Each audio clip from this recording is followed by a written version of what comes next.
जय बोलिए अनंत अनंत अनंत सिद्ध परमेष्टि भगवान की जय। जिनवाणीं नमस्कृत्य मातृवृद्धित कारिणीं लोकस्य वर्णनं किंचित क्रियते त्र यथागमम्। तो अब हम तीसरा अधिकार शुरू करते हैं। इसमें लोक, आलोक, कहाँ पे मध्य लोक, ऊर्ध्व लोक, ये सारा वर्णन है। यहाँ पे कहाँ पे क्या है, कहाँ पे क्या नहीं है, तो इसका ज्ञान विज्ञान लेते हैं हम। करना योग में तो यही जानना है ना कि नरक में क्या क्या है, स्वर्ग में क्या क्या है, यहाँ पे सारा चीज। ये तृतीय भाग हम शुरू कर रहे हैं, प्रथमाधिकार। इसमें सबसे पहला क्वेश्चन लेते हैं कि लोक किसे कहते हैं। अनंत आकाश के बीच जहाँ जीव, पुद्गल, धर्म, अधर्म, आकाश और काल, ये छहों द्रव्य एक क्षेत्रावगाह रूप स्थिति को प्राप्त है, उसे लोक कहते हैं। पूछते हैं ना, लोका लोक कई बार आता है, तो लोक इसे कहते हैं अनंत आकाश के बीच जहाँ क्या क्या रह सकता है, जीव, पुद्गल, धर्म, अधर्म, आकाश और काल, ये सारे के सारे छहों द्रव्य एक क्षेत्रावगाह रूप स्थिति को प्राप्त है, उसे लोक कहते हैं। अब लोग कहते हैं, किसी समझ में आ गया बढ़िया से। अब लोक का आकार कैसा होता है, तो दोनों पैरों को फैलाकर कमर पर दोनों हाथ दोनों ओर रखकर खड़े हुए पुरुष का जैसा आकार होता है। कई पुरुष ऐसे करके खड़ा होता है, कमर पे दोनों हाथ रख दिया और पैरों को फैला लिया। तो दोनों पैर फैलाकर कमर पर दोनों हाथ रखकर खड़े हुए पुरुष का जैसा आकार होता है, वैसा ही लोक का आकार होता है। अधोलोक, वेत्रासन, मध्यलोक, झालर और ऊर्ध्वलोक मृदंग के आकार का होता है। तो लोक में क्या क्या आता है, अधोलोक, मध्यलोक और ऊर्ध्वलोक। तो ऊर्ध्वलोक का आकार मृदंग के समान, मध्यलोक का आकार झालर के समान और अधोलोक का आकार वेत्रासन के समान, ऐसा बताया गया है। अब इसका विस्तार क्या है ये जाने। लोक का विस्तार, ऊंचाई और घनफल क्या है। तो लोक का विस्तार दक्षिणोत्तर दिशा में सर्वत्र 7 राजू चौड़ा है।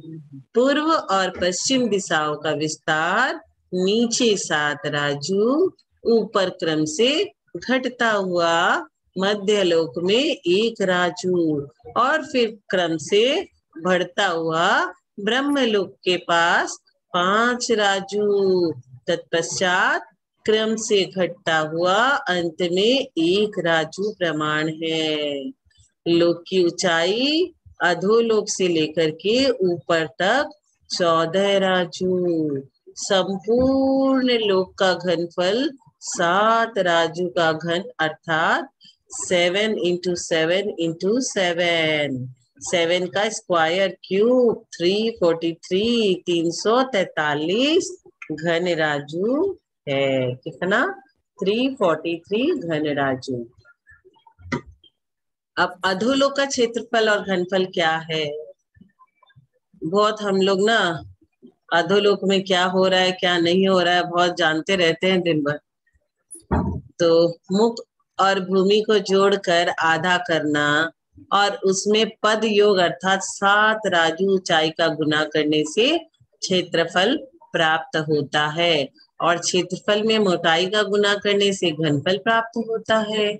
अधोलोक का मुख 1 राजू, भूमि 7 राजू, दोनों का जोड़कर आधा करने से 4 राजू होते हैं और इस 4 राजू को पद अर्थात ऊंचाई 7 राजू से गुना करने पर 4 into 7 28 वर्ग राजू अधोलोक का क्षेत्रफल होता है।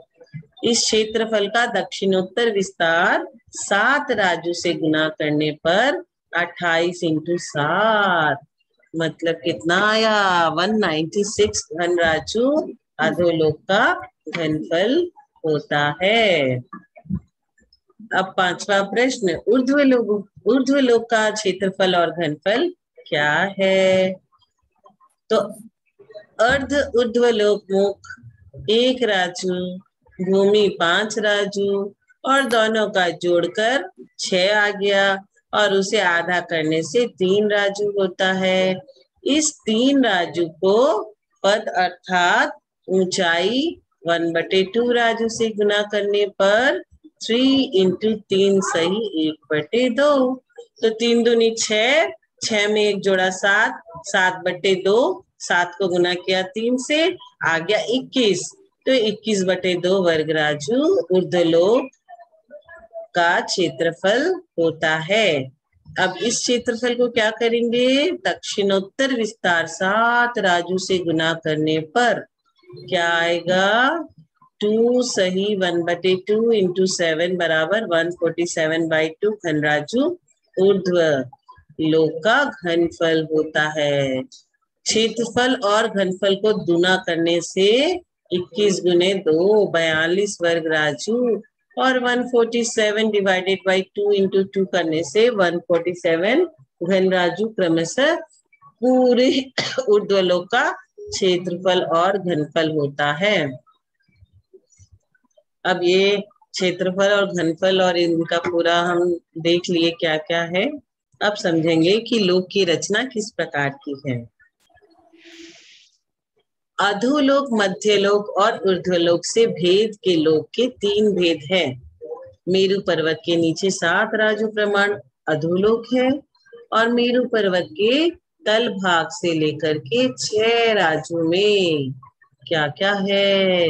रत्न प्रभा, सर्करा प्रभा, वालुका प्रभा, पंख प्रभा, क्या क्या नाम है? ये सारे नाम किसके हैं? नरकों के नाम है।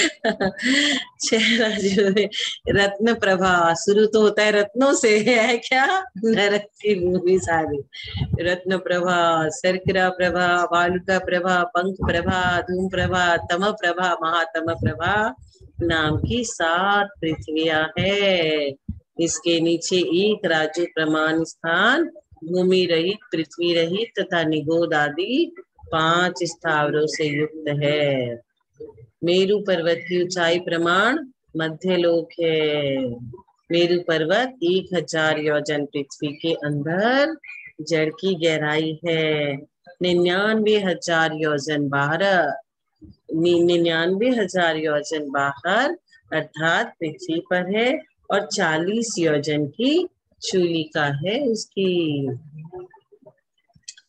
अब यहाँ पे फुट नोट में क्या दिया है आचार्य पंडित जी ने? 7वीं पृथ्वी के नीचे 1 राजू में मात्र निगोद ही है। पाठकों में ऐसी गलत धारणा पड़ चुकी है। वास्तव में बात यह है कि वहां भी 5 स्थावर नियम से है। कहा भी तस्मात् 2 भागे रज्जु प्रमाण क्षेत्रम भूमि रहितम निगोद, निगोदादि 5 स्थावर भूतम च तिष्ठति। षट खंडागम में क्षेत्रानुगाम में स्पष्ट लिखा है कि 5 स्थावर लोक में सर्वत्र रहते हैं। और हम लोग क्या सोचते हैं? ऐसा लिख दिया यहाँ कि हम लोग का ऐसा विजन बन गया कि 7वीं पृथ्वी के नीचे 1 राजू में मात्र निगोद ही है। ऐसी गलत धारणा पड़ गई है, लेकिन वास्तव में वहां भी 5 स्थावर नियम से है। अब ऊर्ध्वलोक की ऊंचाई मध्य लोक की ऊंचाई से कम 7 राजू प्रमाण है। मेरु पर्वत की चूलिका से 1 बाल का अंतर देकर लोकांत तक अर्थात 7 राजू पर्यंत ऊर्ध्वलोक है। ऊर्ध्वलोक में 16 स्वर, 9 ग्रेविक, 9 अनुदिश, 5 अनुत्तर एवं सिद्ध लोक की रचना है। किसको किसको कहाँ की बुकिंग करानी है करा लीजिए। क्या क्या है? 16 स्वर्ग है। कौन से स्वर्ग में जाना है देख लीजिए। पंचम काल में तो अभी 16 स्वर्ग से ऊपर जा नहीं सकता है कोई भी। इसी में हमारा सिलेक्शन सिमट गया, इसके आगे हम लोग जा ही नहीं सकते। ये पंचम काल है। तो उर्दू लोक में 16 स्वर्ग, अब उसमें से चुन लीजिए कौन से स्वर्ग में जाना है। उसके बाद जो 9 ग्रेविक है, 9 अनुदिश है, 5 अनुत्तर है, एक सिद्ध लोक है, इसकी रचना है। अब हम जानेंगे लोक का आधार क्या है। तो धनुदधि बात वाले, घन बात वाले और तनु बात वाले, ये तीन बात वाले लोक का आधार है। कौन कौन सी तीन बात वाले? घनोदधि, घन बात वाले और तनु बात वाले। तो घनोदधि, घन और तनु, ये तीन बात वाले लोक का आधार है। जैसे छाल वृक्ष की चारों ओर से घेरे रहते हैं, वैसे ही ये तीनों बात वाले चारों ओर से लोक को घेरे हुए हैं। कौन कौन से तीन? घनोदधि, घन और तनु, ये तीनों बात वाले है।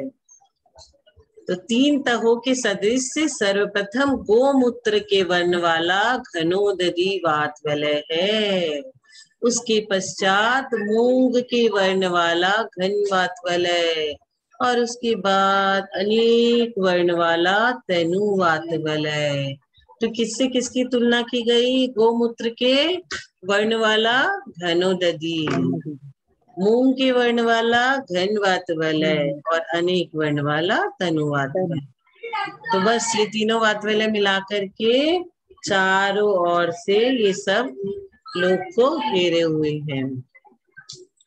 अब लोकाकाश के अधोलोक में दोनों पार्श्व भागों में नीचे से एक रागी ऊंचाई पर्यंत अर्थात पंच स्थावर पर्यंत सातों नरक भूमियों पृथ्वी के और ईशत पराभार नामक 8वीं पृथ्वी के नीचे तीनों वात वलय प्रत्येक 20-20 हजार योजन मोटे हैं।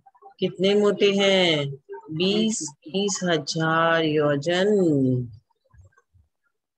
दोनों पार्श्व भाग में एक राजू के ऊपर सप्तम पृथ्वी के निकट 8 दिशाओं में तीनों वात वलय यथाक्रम से 7, 5 और 4 योजन मोटे हैं और उसके बाद क्रमशः घटते हुए मध्य लोक की 8 दिशाओं में पहले 7, 5, 4 था, अब 4, 5, 4, 3 योजन मोटे रह जाते हैं और फिर क्रमशः बढ़ते हुए ब्रह्मलोक की 8 दिशाओं में 7, 5, 4 योजन मोटे हो जाते हैं। ये तीनों वात वलय लोक शिखर पर क्रम से 2 कोस, 1 कोस और 1575 धनुष प्रमाण मोटे रह जाते हैं। अब लोक में स्थित स्वर्ग और नरक कहाँ और कितनी ऊंचाई पे है? अब हमें ये भी तो जानना चाहिए ना कि हम जहाँ पे रहते हैं वहां से स्वर्ग कितना ऊपर है। हेलीकॉप्टर से स्वर्ग दिखता है क्या? कभी भी नहीं दिखता। हम लोग हेलीकॉप्टर से कितने ऊपर चले जाते हैं। चलिए हम लोग शिखर जी में जब चंदा प्रभु के टोक पे जाते हैं तो हम बादलों के ऊपर पहुंच जाते हैं। ऐसे लगता है हम ऊपर, बादल नीचे है। चंदा प्रभु की टोक पे जा करके पीछे खड़े होकर के थोड़ी देर तब रहने में मजा आता है। हाँ, उसके बिना मजा नहीं आता है। वहां थोड़ा देर खड़ा रहे, आराम से इधर उधर देखते हैं तो मजा आता है चंदा प्रभु की टोक को। एकदम बादलों के बीच में एकदम लगता है कितनी ऊपर आ गए। इतनी दूर चल के चंदा प्रभु का दर्शन करते हैं, भगवान का भी बोलते थोड़ी देर तो रुकेंगे यहाँ, चंदा प्रभु भगवान का चालीसा करेंगे, माला करेंगे, स्तुति करेंगे, फिर जाएंगे। फिर हम लोग सोचते हैं हम लोग तो बादलों के ऊपर आ गए, लेकिन वहां से भी स्वर्ग नहीं दिखाई देगा हमें। तो ये स्वर्ग है कहाँ और नरक है कहाँ? तो मेरू पर्वत के नीचे ब्रज एवं वडूर्य पटलों के बीच में चौकोर संस्थान रूप से अवस्थित आकाश के 8 प्रदेश लोक का मध्य भाग है। अब लोक मध्य से ऊपर ऐसान स्वर्ग तक 1/2 राजू, महेंद्र स्वर्ग तक 3 राजू, ब्रह्मलोक तक 3/1/2 राजू, कापिष्ट स्वर्ग तक 4 राजू और महाशुक्र स्वर्ग तक 4/1/2 राजू, सहस्त्र स्वर्ग तक 5 राजू और प्राणत स्वर्ग तक 5/1/2 राजू, अच्युत स्वर्ग तक 6 राजू और लोकांत तक 7 राजू ऊंचाई है। लोक मध्य से नीचे, अब नीचे देखिए, लोक मध्य से ऊपर एहसान स्वर्ग तक सबसे पहले अगर चाहते हैं तो 1/2 राजू, महेंद्र स्वर्ग तक 3 राजू, ऐसे करके सब राजू में यहाँ तक लोकांत तक 7 राजू की ऊंचाई है। अब लोक मध्य में नीचे, नीचे जाइए, नीचे जाना नहीं है किसी को भी, देखना है अभी, नीचे कितना भी झांक लो पाताल नजर आएगा, अंडरग्राउंड नजर आएगा, गाड़ियां खड़ी रहेगी, लेकिन नरक नहीं दिखेगा। नरक नहीं दिखेगा। हाँ, तो लोक मध्य से नीचे सरकरा पृथ्वी तक 1 राजू, और उसके नीचे पुनः 5 पृथ्वी क्रमशः 1-1 राजू, 1-1 राजू के बाद 1-1 इस तरह सप्तम पृथ्वी तक 6 राजू और लोकांत तक 7 राजू होते हैं। नीचे भी 7 और ऊपर भी 7।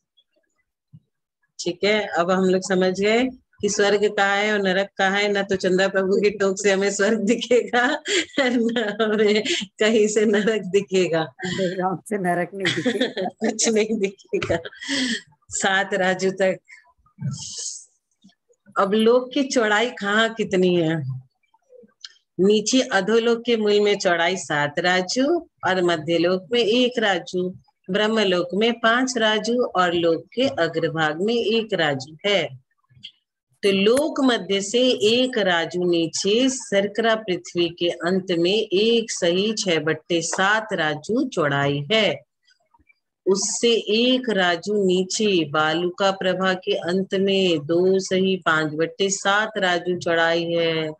उसके 1 राजू नीचे पंख प्रभा के अंत में 3 सही 4/7 राजू, और फिर 1 राजू नीचे धूम्र प्रभा के अंत में 4 सही 3/7 राजू, पुनः 1 राजू नीचे तम प्रभा के अंत में 5 सही 2/7 राजू, पुनः 1 राजू नीचे महातम प्रभा के अंत में 6 सही 1/7 राजू, फिर 1 राजू नीचे कलकल पृथ्वी के अंत में 7 राजू चौड़ाई है।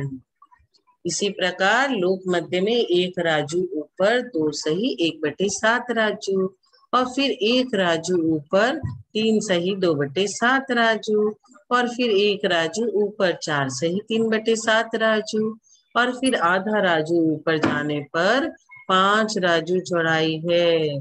पुनः आधा राजू ऊपर जाकर 4 सही 3/7 राजू, और फिर 1 राजू ऊपर 3 सही 2/7 राजू, और फिर 1 राजू ऊपर जाने पर 2 सही 1/7, और फिर 1 राजू ऊपर जाकर लोकांत में 1 राजू चौड़ाई है। लोक में किन किन जीवों का कहाँ कहाँ निवास है? पृथ्वी कायिक आदि 5 प्रकार के स्थावर जीव। पृथ्वी कायिक आदि मतलब ये हो गया पृथ्वी कायिक, जल कायिक, वनस्पति कायिक, ये सारे 5 प्रकार के स्थावर जीव संपूर्ण लोक में भरे हुए हैं। कहाँ नहीं है, सब जगह है, ये संपूर्ण लोक में भरे हुए हैं, परंतु त्रस जीव त्रस नाली में ही रहते हैं। समुद्घात आदि विशेष अवस्थाओं को छोड़कर लोक के मध्य में 1 राजू लंबी और 1 राजू चौड़ी और 14 राजू ऊंची त्रसनाली है। इस त्रसनाली के 32162241 सही 2/3 धनुष कम 13 राजू प्रमाण क्षेत्र में त्रस और स्थावर दोनों प्रकार के जीव रहते हैं, त्रस भी और स्थावर भी। 7वीं पृथ्वी के मध्य में ही नारकी रहते हैं। नारकी कहाँ रहते हैं? 7वीं पृथ्वी के मध्य में ही नारकी रहते हैं और नीचे त्रस जीव नहीं रहते। इसके नीचे त्रस जीव नहीं रहते। 7वीं पृथ्वी के नीचे 1 राजू प्रमाण क्षेत्र में स्थावर जीव ही रहते हैं। ऊर्ध्वलोक में सर्वार्थ सिद्धि विमान तक ही त्रस जीव रहते हैं। त्रस जीव कहाँ कहाँ पहुंच जाते हैं? सर्वार्थ सिद्धि विमान तक। सर्वार्थ सिद्धि विमान तक पहुंच जाते हैं। सोचिए, सर्वार्थ सिद्धि विमान तक ही त्रस जीव रहते हैं। तो त्रस जीव नीचे में कहाँ तक? सातवीं पृथ्वी के मध्य में नारकी और नीचे त्रसजीव नहीं रहते, और सातवीं पृथ्वी के नीचे एक राजू प्रमाण क्षेत्र में स्थावर जीव रहते हैं। सातवीं पृथ्वी के बाद एक राजू और ले लीजिए, वहां तक स्थावर जीव रहते हैं। और ऊर्ध्वलोक में सर्वात सिद्धि विमान तक, यानी कि 16 स्वर्ग, 9 अनुत्तर, अनुदिश, ये सारे मिला लीजिए आप, तो फिर क्या होता है, वहां पे सर्वात सिद्धि विमान तक त्रसजीव रहते हैं। लोकांत में 1575 धनुष प्रमाण तनु वातवलय के उपरितन 525 धनुष क्षेत्र में सिद्ध परमेष्ठियों का निवास है। अच्छे से देख लीजिए, जिसको जिसको सिद्ध बनना है। लोकांत में 1575 धनुष प्रमाण तनु वातवलय के उपरितन 525 धनुष क्षेत्र में सिद्ध परमेष्ठियों का निवास है। कितने क्षेत्र में? 525 धनुष क्षेत्र में सिद्ध परमेष्ठी निवास करते हैं। अब वहां हमारा 3216241 सही 2/3 ये धनुष कैसे प्राप्त हुआ? तो त्रस नाली की ऊंचाई कितनी हुई? 14 राजू प्रमाण। इसमें 7वें नरक के नीचे एक राजू प्रमाण कलकर लामा स्थावर लोक है, जहां त्रस जीव नहीं रहते, अतः इसे 13 राजू कहा गया। इसमें भी सप्तम नरक के मध्य भाग में ही नारकी त्रस है, और नीचे के 3999 सही 1/3 योजन, यानी कि 31994666 सही 2/3 धनुष में नहीं है। इसी प्रकार ऊर्ध्वलोक में सर्वात सिद्धि से ईशत पागभार नामक 8वीं पृथ्वी के मध्य में 12 योजन यानी 16,000 धनुष का अंतराल है। कितना? 16,000 धनुष का। 8वीं पृथ्वी की मोटाई 8 योजन यानी 64,000 धनुष है, और उसके ऊपर 2 कोस 4,000 धनुष, 1 कोस 2,000 कोस एवं 1575 धनुष मोटाई वाले 3 वातवलय है। अब इस संपूर्ण क्षेत्र में त्रसजीव नहीं पाए जाते। कहाँ कहाँ? ये जो हमने पढ़ा है, किसी प्रकार ऊर्ध्वलोक में सर्वात सिद्धि से ईशत प्रागभार, ये 8वीं पृथ्वी के मध्य में। तो ये जो हमने बताया 1 कोस 2000 कोस एवं 1575 धनुष मोटाई वाले 3 वातवलय है, इस संपूर्ण क्षेत्र में त्रसजीव नहीं पाए जाते। इसका कुल परिमाण 31994666 सही 2/3 धनुष प्लस 96,000 धनुष प्लस 64,000 धनुष प्लस 4,000 धनुष प्लस 2,000 धनुष 1575 धनुष, इन सबको जोग लगाएंगे तो 32162241 सही 2/3 धनुष प्राप्त हो जाएगा। बहुत भारी भरकम कैलकुलेशन था। ये किसको याद रहेगा? कितना हार्ड है। हाँ। अब त्रस नाली के बाहर त्रस जीव कौन सी अवस्था में किस तरह पाए जाते हैं? तो उत्पाद, मारांतिक समुद्घात एवं लोक पूर्ण समुद्घात की अवस्था में त्रस जीव त्रस नाली के बाहर भी पाए जाते हैं। जैसे त्रस नाली के बाहर रहने वाला कोई स्थावर जीव मरण करके त्रस जीवों में उत्पन्न होने के लिए त्रस नाली की ओर आ रहा है, उसी समय उस जीव के विग्रह गति में ही त्रस नामकरण का उदय आ जाने से जितने समय तक वह त्रस नाली के बाहर विग्रह गति में रहता है, उतने समय तक उत्पाद की अपेक्षा त्रस जीव का त्रस नाली के बाहर सद्भाव पाया जाता है। त्रस नाली के भीतर रहने वाला कोई त्रस जीव त्रस नाली के बाहर स्थावर जीव में उत्पन्न होने के लिए मरण से पूर्व मारांतिक समुद्घात करता है, और मरण से पूर्व उस जीव के त्रस नामकरण का उदय होने से त्रस नामकरण सहित वह जीव त्रस नाली के बाहर पाया जाता है। लोकपुरन समुद्घात में जब केवली भगवान के आत्मा प्रदेश समस्त लोक में फैलते हैं, उस समय भी तृष्णाली के बाहर त्रस जीव केवली भगवान के तृष नामकरण का उदय होने से पाए जाते हैं। अधोलोक में स्थित रत्न प्रभा आदि पृथ्वियों के रूढ़ नाम क्या है? रत्न प्रभा आदि पृथ्वी के रूढ़ नाम क्रम से धम्मा, वंसा, मेघा, अंजना, अरिष्टा, मगवा और माधवी है। 7 नाम हमने पढ़ा था, रत्न, बालुका, सरकरा, इनके रूढ़ नाम धम्मा, वंसा, मेघा, अंजना, अरिष्ठा, मगवा और माधवी। कितने सुंदर सुंदर नाम है नरकों के। रत्न प्रभा पृथ्वी के कितने भाग है? सबसे पहला रत्न प्रभा, तो रत्न प्रभा पृथ्वी के कितने भाग और उनका कितना बाहुल्य, मोटाई, लंबाई, चौड़ाई, ये सब क्या है? रत्न प्रभा पृथ्वी के 3 भाग, खर भाग, पंख भाग और अबहुल भाग। खर, पंख और अबहुल, ये 3 भाग हो गए। अब इन तीनों का बाहुल्य क्रमशः 16,000, 84,000 और 80,000 योजन है। प्रथम पृथ्वी की मोटाई 1,80,000 योजन है। किसी भी चीज का स्टार्टिंग प्रथम का पूरा डिस्क्रिप्शन लर्न कर लो, फिर कहीं कुछ बोलने जाओ तो बोलेगा अरे इस पे तो बहुत ज्ञान है, जब पहला याद है सभी याद होंगे।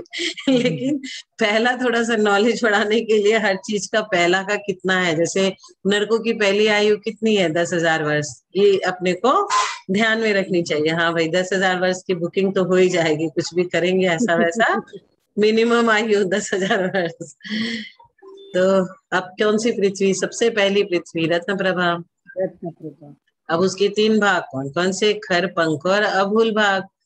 अब क्या इनका तीनों का बाहुल्य क्रमशः 16,000, खर भाग 16,000, पंख भाग 84,000 और अबहुल भाग 80,000। इनकी मोटाई कितनी हुई? 1,80,000 योजन। खर भाग में 1,000 योजन मोटी, 1 चित्रा, 2 वज्रा, 3 वैड्यूरिया, 4 लोहिता, 5 मसार कल्पा, 6 गोमेदा। बाप रे बाप, ये सारी पृथ्वियों के नाम है उसके अंदर। अभी तो हमने जो पढ़ा अभी तो हमने रत्न, बालुका, सरकरा का, धम्मा, ये सब नाम पढ़ा। अब इनके अंदर खर, पंख और बाहुल्य, तो खर के अंदर ये सारा चित्रा, वज्रा, वेडुरिया, लोहिता, मसार कल्पा, गोमेदा, प्रवाला, ज्योति, ज्योतिरसा, अंजना, फिर से अंजना आ गया, ऊपर था अंजन, मुलिका, अड़ंगा, स्फटिका, चंदना, सर्वार्थिका, बकुला, शैला, ये 16 पृथ्वियां है। कितनी अच्छी अच्छी गालियों के नाम याद हो गए हम लोगों को। किसी को कुछ बोलना हो गुस्से में, ये सारे नाम बोल दो। इन 16 पृथ्वियों के बीच में किसी प्रकार का अंतराल भी नहीं है। इन 16 पृथ्वियों की लंबाई और चौड़ाई लोक के अंत तक फैली होने से लोक प्रमाण है।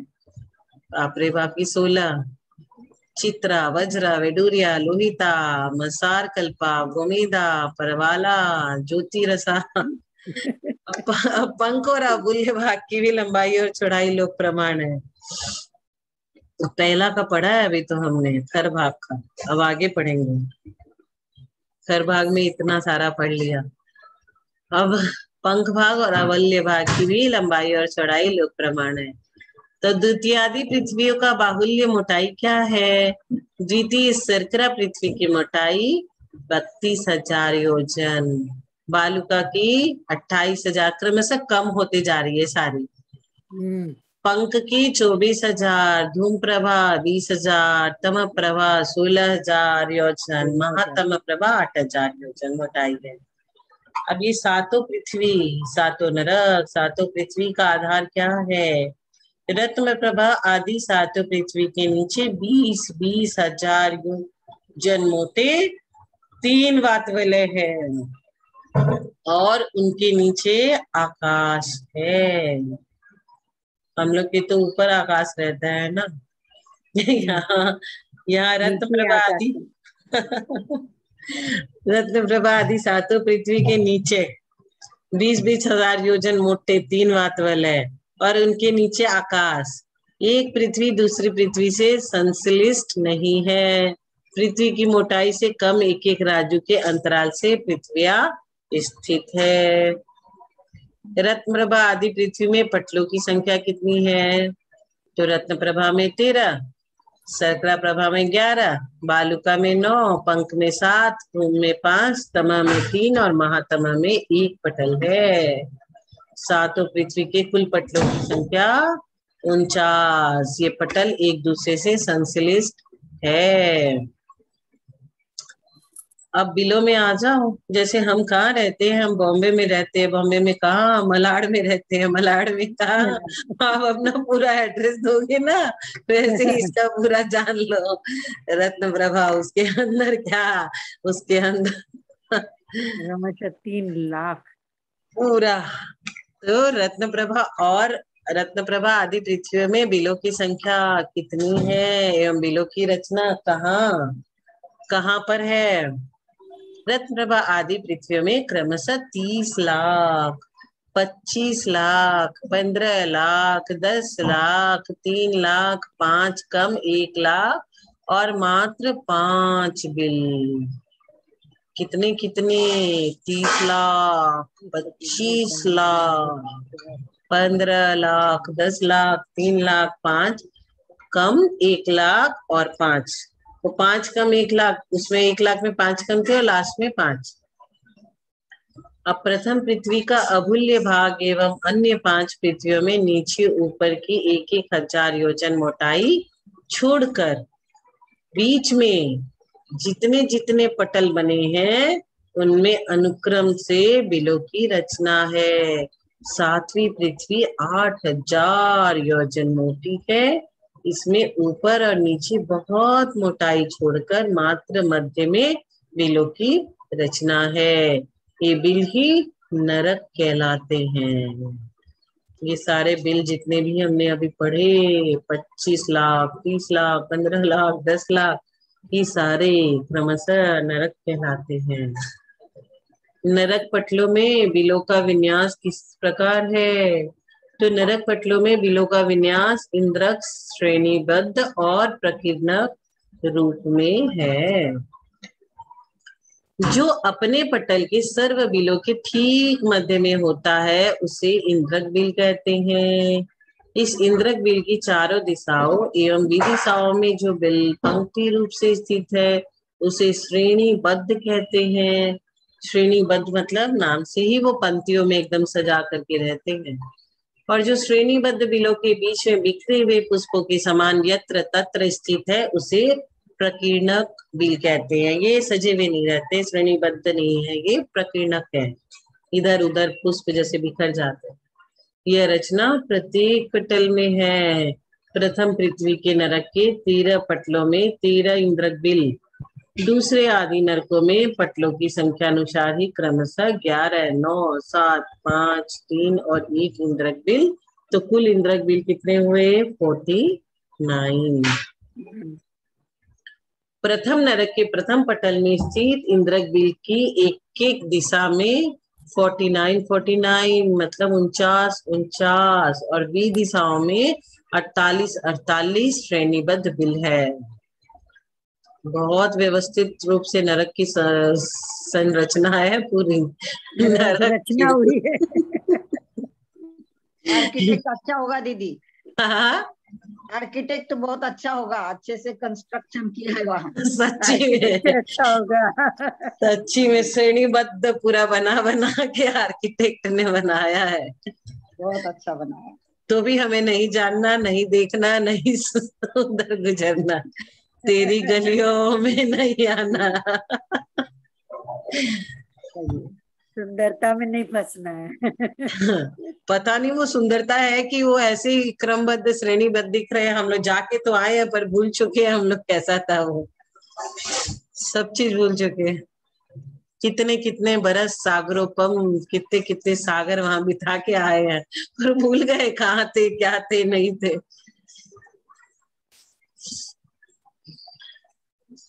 प्रथम नरक के प्रथम पटल में स्थित इंद्रक बिल की एक एक दिशा में 49 और 20 दिशाओं में 48 श्रेणीबद्ध बिल है।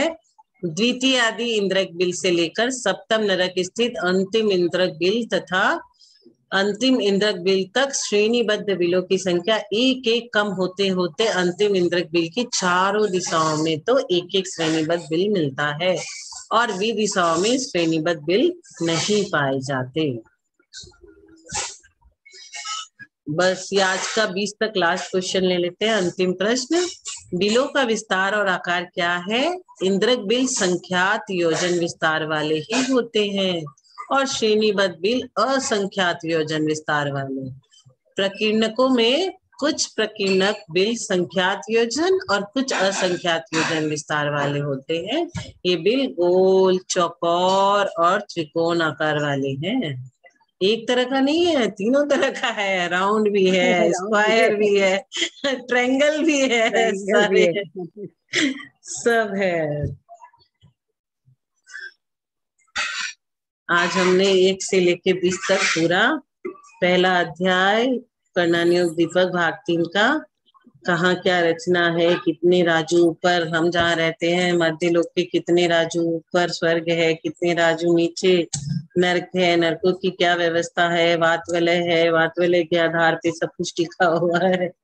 फिर उसके अंदर की व्यवस्था, पूरे बिलों की व्यवस्था, पूरी भूमियों की व्यवस्था, सारा वर्णन देख लिया।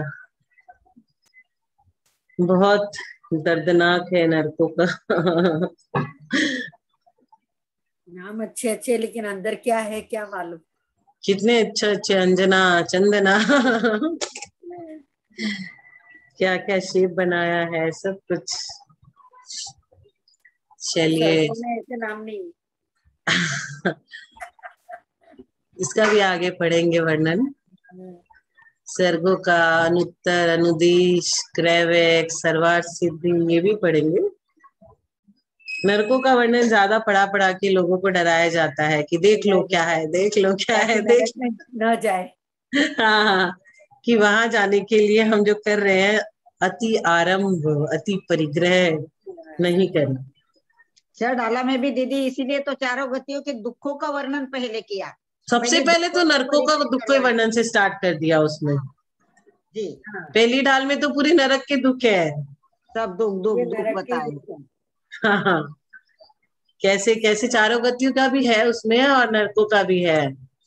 तो वहां कहाँ स्वर्ग का और अनुत्तर अनुदिश ये सब वर्णन कहाँ है? पहले तो हमें डराया जाएगा कि हाँ देखो यहाँ ये सब है, मत करो ऐसा। फिर जब हम पूरी तरह से डर चुके रहेंगे तब हमें जानने की इच्छा होगी, अरे स्वर्गों में क्या है, अनुत्तर अनुदिश ग्रैवकों में क्या है। फिर हम लोग उसके बारे में ज्यादा जागरूक रहेंगे कि हाँ क्या क्या है, कहाँ कहाँ। लेकिन अभी हमारी टिकट की रिजर्वेशन 16वें स्वर्ग के ऊपर नहीं जा सकती। जब तक बुराई नहीं मालूम पड़े तब तक अच्छाई की वैल्यू नहीं है ना। हाँ ये तो है, इसीलिए सबसे पहले 6 डाला में प्रथम ढाल में ही चारों गतियों के दुख और नरकों का दुख नरकों को लेकर के बैठ गया है। तरनी नदी, खून पीप, ये वो सब उसमें दे दिया पहली ढाल में। सब पढ़ो बच्चों। जिनवानी स्तुति करे दीदी। हाँ, ये प्रणम